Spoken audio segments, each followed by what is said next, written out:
Hey boys and girls, we're in an excellent part of the story. Kudzu, the baby gorilla, is stuck in the moat and all the elephants are working together. They had put their trunks together and they lowered their trunks to be able to lift that baby gorilla out of the moat. Let's see what happens. Hurry! Ruby cries. The elephants bend lower, moving like a giant elephant shovel. Where is she? Masika asks. Lower, says Akilo. Lower, sisters. So she's telling the sisters to lower their sling that they're making. There, Ruby yells. No, wait, there. Up, Akilo commands, and the interlocked trunks rise from the muddy water to reveal a tiny, trembling baby gorilla sitting in their makeshift sling. Kudzu, says Akilo. Stay calm, baby. We're going to toss you to safety, okay? Kudzu gives a little nod. On my count, says Akilo. Start swinging. 1, 2, 3. Up and over go the trunks, and up and over goes Kudzu. She lands with a little plop on the gorilla's side of the moat, right next to Masika's rear legs. Good work, everyone, says Akilo. And good thinking, Ruby. Thanks, elephants, says Kudzu, wiping mud from her eyes. That was fun. Can we do it again? Kilo takes a deep breath. Maybe later, sweetheart. Quickly, I make my way back over the moat. Kudzu, I say, follow me. Let's go find your ape peeps. Can I go with Bob? Ruby asks Akilo. Akilo touches Ruby's back with her trunk. I'd much rather have you stay here, dear. And it's may I?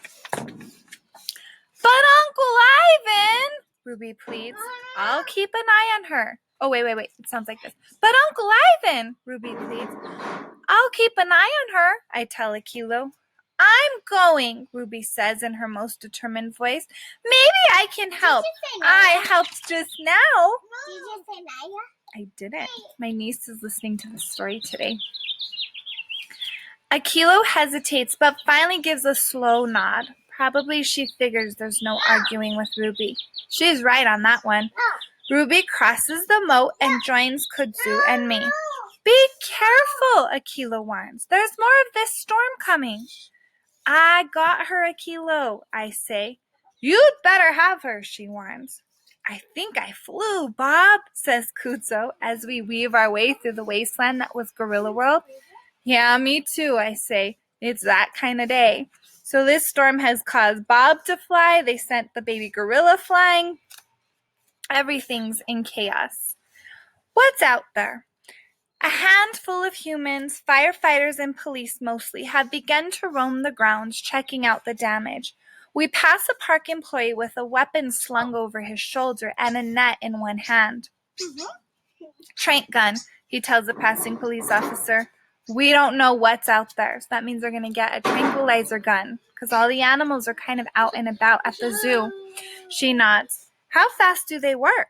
On something like a big cat? He shakes his head. Not fast enough. I look over at Ruby. Stay close, kid. As we near the gorilla villa, what's left of it anyways, a screech hits my ears that makes the wailing police siren sound like mewing kittens. It's Kenyani. She's frantically knuckle running back and forth near the collapsed gorilla villa. Chunks of cement, shredded wooden beams, and bent metal lie everywhere. A cluster of gorilla females and juveniles huddled not far from rescue workers. There's Mama! Kudzu cries, dashing toward a gorilla named Jody. I'm so horrified by the destruction that I've almost forgotten my muddy little charge. I really shouldn't be trusted as an ape sitter. Kudzu darts over to her mother's waiting embrace. Jody nuzzles her and strokes her and says soothing, motherly gorilla things. Thank you, Jody mouths to me. So it looks like this. Don't thank me, I say, looking over at Ruby. Thank this little gal. She figured out how to save Kudzu. Thank you, Ruby. Thank you, Ruby, isn't it? Ivan's friend? Ruby gives a shy nod. We all helped. I provided moral support, I add. I flew, Mama, says Kudzu. Of course you did, dear, says Jody. Kenyani's fresh wails focus my mind. I gotta go, I say. Ruby, you should stay here.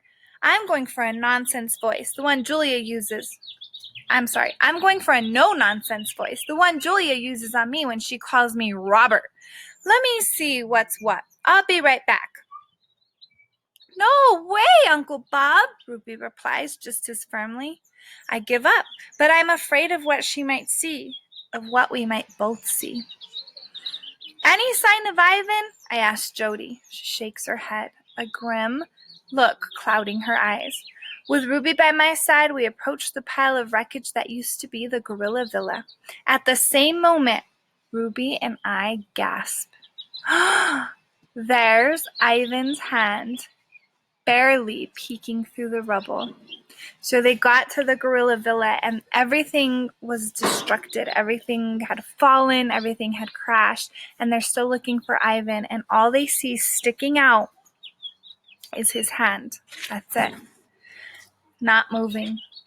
I know that hand like the back of my own paw. No! Ruby screams. Uncle Ivan! I check the crowd. No sign of Julia or George. Nothing. No Maya either, or keepers I recognize. Just a few employees, several rescue workers, and 2 or 3 dazed-looking visitors. Is he alive? Firefighter asks. Hand, whatever it's called, isn't moving, says another. Weaving my way through the tangle of legs, I climb up the rubble pile, sniff a bit, and bark my loudest. Yes, he's alive. Get your rears in gear. Bark. So Bob's like, ow, ow, ow, ow, ow, ow, ow. Bob is warning them. He can smell, and he is alive. Just like those overachieving rescue dogs in the Man's Best Friend show. I listen for a sound from Ivan. A grunt, a cry for help. Nothing. Still, he smells alive. At least I think he does. And that's good enough for me. Xena. Another dog races over, a tough-looking German shepherd wearing an impressive glow-in-the-dark vest and some booty things to protect her feet from the rubble. But I hold my ground. So if Xena has a vest on and she's a German shepherd, what do you assume she is? I hope you're assuming she's probably there to help the firefighters and the dog. The firefighters and the police officers. She's probably trained. This is my friend we're talking about. I lick Ivan's hand, and his fingers twitch. Well, that's all it takes to get both of us barking, like maniacs. More people gather. I see Maya next to Ruby, which makes me feel better. Name Xena, says the shepherd. Bob. I nudge Ivan's fingers with my nose. Nothing. And this is Ivan, my best bud? Sorry to hear it, she replies. I don't like the sound of her voice. With great care and far too slowly for my taste, rescue workers began removing chunks of the wreckage and tossing them to one side. Xena and me, we mostly stay out of the way, but every so often I lick Ivan's hand just so he knows we've got him covered. I glance over at Maya and Ruby. Maya is wiping tears from her eyes while she strokes Ruby's ears. Ruby is giving Maya a comforting trunk hug. Good old Ruby, wise beyond her years, that gal. I check the crowd again. Still no sign of Julia or George, and that's when a sickening thought hits me, like a bite to the belly. What if Ivan isn't the only one under the rubble? So Bob is now thinking that Julia is maybe under the rubble. Should we read one more? Dragon. More police cars and ambulances arrive at the park. A handful of keepers stream in too, looking frantic and confused. The weirdest thing of all, wandering through all the destruction are random park residents. Animals, birds, reptiles, residents who most definitely do not belong in Gorilla World. A police officer is chasing an armadillo. A great blue heron watches the mayhem from her position atop a giraffe statue. A wallaby pokes his nose out of a bush, his saucer eyes catching the fire engine lights. Nets! Someone yells. We need more nets! An older gentleman holding a blue umbrella lets out a blood-curdling scream. Dragon! He cries. I swear to you, I just saw a baby dragon! Sir, says a keeper named Malik, no worries. That's actually a Gila monster. His name is Gilligan. Gilligan. I think it's Gilligan. A paramedic raises his hand.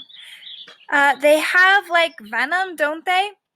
They say a healthy adult won't die from it, Malik shrugs, although they'll be in some serious pain. Wonderful, the paramedic mutters. I glance over my shoulder to see Sarah running toward Maya. I can't hear her words, but I can definitely see the worry in her eyes. Zena's ears tip forward. They're getting the cutters and the jaws of life. Jaws? I repeat. I don't like the sound of that. It spreads metal. They're probably getting closer. Come on, we need to get out of the way.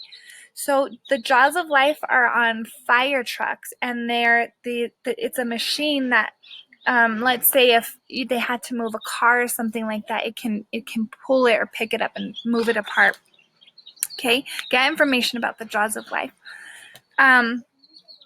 Spreads metal. They're probably getting close. Come on, we need to get out of the way. I ain't going anywhere. I hear you, she says, and I can tell from the weary sound of her voice that she's had this conversation before. But the best thing for Ivan right now is to let the humans do their thing. I think about it. I figure she's right. I give his finger one last lick. And they don't move. Nothing. Nada. We pick our way to the bottom of the debris pile. Hang in there, Ivan, I call. We love you, buddy. I know it's crazy, but I listen anyways, hoping for a sign. Any sign that he's still with us. Boys and girls, we are out of time, but this story is getting so good. Do you think Ivan's going to be okay? Where do you think George and Julia are?